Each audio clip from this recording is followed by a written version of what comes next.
হযরত মাওলানা সিফাত জামিল সাহেবের আগমন, সিফাত জামিল সাহেবের আগমন। নারে তাকবীর। মাশাআল্লাহ ভাই, সবাই ধৈর্য সহকারে বসে পড়েন।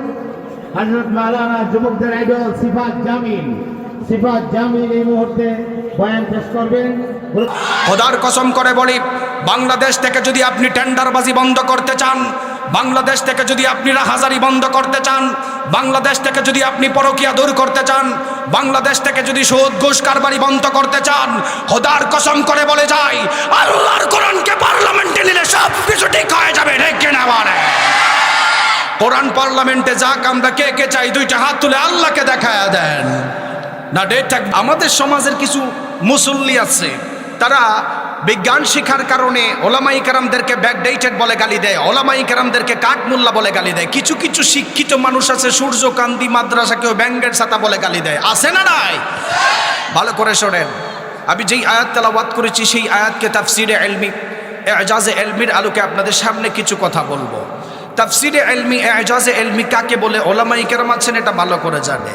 আমি বিশ্ববিদ্যালয়ে থাকা অবস্থায় অনার্স মাস্টার্স করাকালীন কোরআনিক সায়েন্স ডিপার্টমেন্টে আপনাদের বাংলাদেশের বর্তমান ধর্মীয় উপদেষ্টা ডক্টর আফম ও খালেদ হুসাইন, ওনার কাছে আমরা পড়াশোনা করেছি তাফসির বির রায়। সেখানে পড়তে গিয়ে তাফসিরে ইলমি এজাজে ইলমির আলোকে কিভাবে কোরআনের ব্যাখ্যা করতে হয় আমাদেরকে শিখিয়েছেন। তাফসিরে ইলমি বলা হয় বিজ্ঞানের বিশুদ্ধ দর্শনের আলোকে কোরআনের ব্যাখ্যা করা। বিজ্ঞানের বিশুদ্ধ দর্শনের আলোকে কোরআনের ব্যাখ্যা করাকে তাফসিরে ইলমি বলে। বিজ্ঞানের বিশুদ্ধ দর্শনের আলোকে কোরআনের ব্যাখ্যা করতে গিয়ে দুনিয়াতে যদি কোনো অলৌকিকতা প্রকাশ পায় সেটাকে এজাজে ইলমি বলে। সুবহানাল্লাহ পড়েন। বর্তমান গবেষণা অনুযায়ী দেখা যায় সারা পৃথিবীতে প্রায় ৪৫০০ প্রকারের ধর্ম আছে। সবাই বলেন তো দেখি কত প্রকারের ধর্ম? আরো জোরে বলেন কত প্রকারের ধর্ম? ৪৫০০ প্রকারের ধর্ম। হিন্দু ধর্মের মানুষ হিন্দু ধর্মের বই অনুযায়ী চলাফেরা করে, খ্রিস্টান ধর্মের মানুষ খ্রিস্টান ধর্মের বই অনুযায়ী চলাফেরা করে, ইহুদি ধর্মের মানুষ ইহুদি ধর্মের বই অনুযায়ী চলাফেরা করে। আপনি আমি মুসলিম হিসেবে কুল্লু মাউলুদিন ইউলাদু আলাল ফিতরাতিল ইসলাম, জন্মগতভাবে আপনার বাবা মুসলমান হওয়ার কারণে আপনি মুসলমান হয়েছেন, জন্মগতভাবে আপনার ফ্যামিলি ব্যাকগ্রাউন্ড মুসলিম হওয়ার কারণে আপনি মুসলমান হয়েছেন। কোরআন পড়েন, আপনি জানলে অবাক হবেন।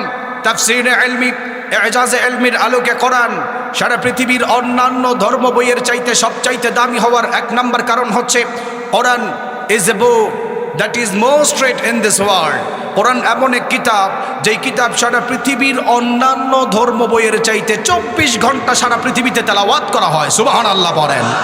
ফর এক্সাম্পল আপনাদেরকে উদাহরণ দিই, বিজ্ঞান উন্নত হওয়ার কারণে যারা সূর্যকান্তি মাদ্রাসাকে ব্যাঙ্গের ছাতা বলে গালি দাও, বিজ্ঞান শিকার কারণে যারা ওলামাই কেরামদেরকে ব্যাকডেটেড বলে গালি দাও, বিজ্ঞান শিকার কারণে যারা কোরআনকে ব্যাকডেটেড বলে গালি দাও, ভালো করে শুনে নাও। বিজ্ঞান উন্নত হওয়ার কারণে আধুনিক জ্যোতির্বিজ্ঞানী আমাদেরকে নতুন তত্ত্ব দিয়েছেন। আধুনিক জ্যোতির্বিজ্ঞানীদের দাবি অনুযায়ী সারা পৃথিবীতে আহ্নিক গতি, বার্ষিক গতি এর টাইমের ব্যবধান রয়েছে। আহ্নিক গতি বার্ষিক গতির ঘূর্ণায়মানের ক্ষেত্রে সারা পৃথিবীতে একটা টাইমের ব্যবধান রয়েছে।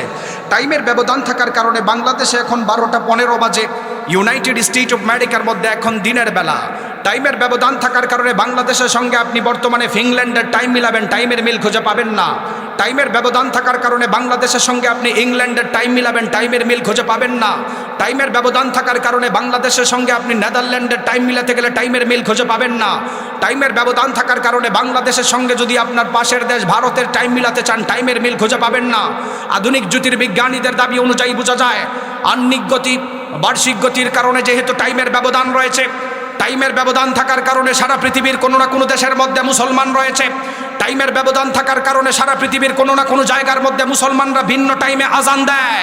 টাইমের ব্যবধান থাকার কারণে আজান দেওয়ার কারণে মুসলমানরা কোনো না কোনো জায়গায় নামাজ পড়ে। এর মাধ্যমেই বোঝা যায় সারা পৃথিবীর অন্যান্য ধর্ম বইয়ের চাইতে 24 ঘন্টায় কোরআন তেলাওয়াত করা হয়। সুবহানাল্লাহ পড়েন। Quran is a book that is most read in this world, সবচাইতে বেশি তেলাওয়াত করা হয়। আর এই কোরআন এমন এক কিতাব যেই কিতাব সারা পৃথিবীর অন্যান্য ধর্ম বইয়ের চাইতে ছাপাখানায়ও বেশি ছাপা হয়েছিল। আর এই কোরআন এমন এক কিতাব যেই কিতাবের আইনকে সমাজে বাস্তবায়ন করার জন্য, যেই কিতাবের আইনকে সমাজের মধ্যে এস্টাবলিশ করার জন্য লক্ষ লক্ষ যুবকরা অকাতরে তাদের জীবন দিয়েছেন। ঠিক কিনা বলেন?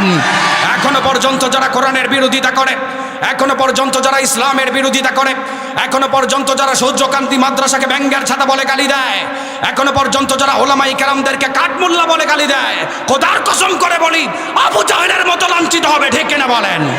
কোরআন তাফসীরে ইলমি আধুনিক বিজ্ঞানের আলোকে সবচাইতে দামি হওয়ার এক নম্বর কারণ হচ্ছে সবচাইতে বেশি তেলাওয়াত করা হয়। সুবহানাল্লাহ পড়বেন না? এই কোরআন সারা পৃথিবীর অন্যান্য ধর্ম বইয়ের চাইতে সবচাইতে দামি হওয়ার দ্বিতীয় নাম্বার অন্যতম কারণ হচ্ছে এই কোরআন এমন এক কিতাব, যেই কিতাবের কোরআন তেলাওয়াত যেই ব্যক্তি করে তারও ভালো লাগে, কোরআন তেলাওয়াতের অ্যাট্রাকশনের কারণে ওই মানুষটার দিলটাও ঠান্ডা হয়ে যায়। সুবহানাল্লাহ পড়বেন না?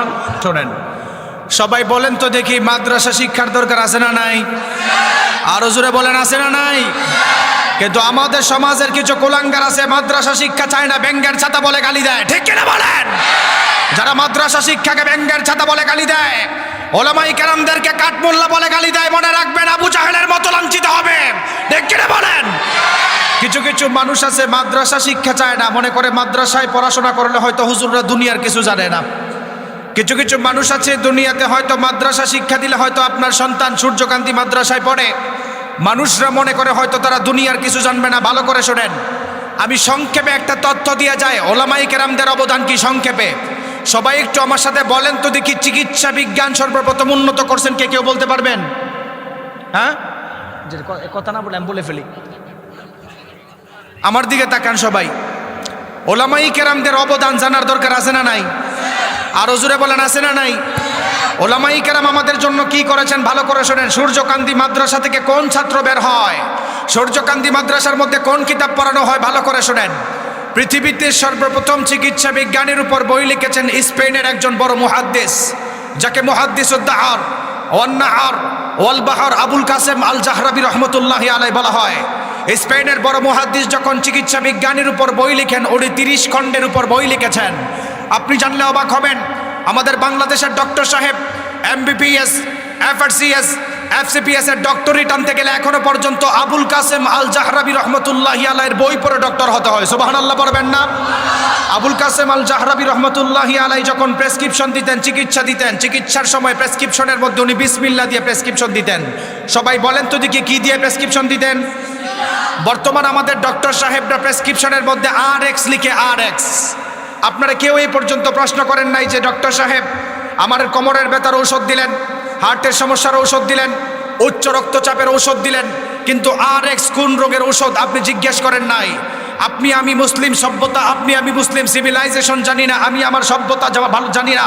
আপনি জানলে অবাক হবেন, একজন আলেম যখন চিকিৎসা বিজ্ঞান সর্বপ্রথম তৈরি করেন, বিসমিল্লাহ দিয়ে প্রেসক্রিপশন দিতেন। মুসলমানদের ঐতিহ্য যখন একটু ডাউন হয়ে যায়, ল্যাটিনদের জমানা আসার পর RX তারা ঢুকাই দিয়েছেন বিসমিল্লাহকে বাদ দিয়ে।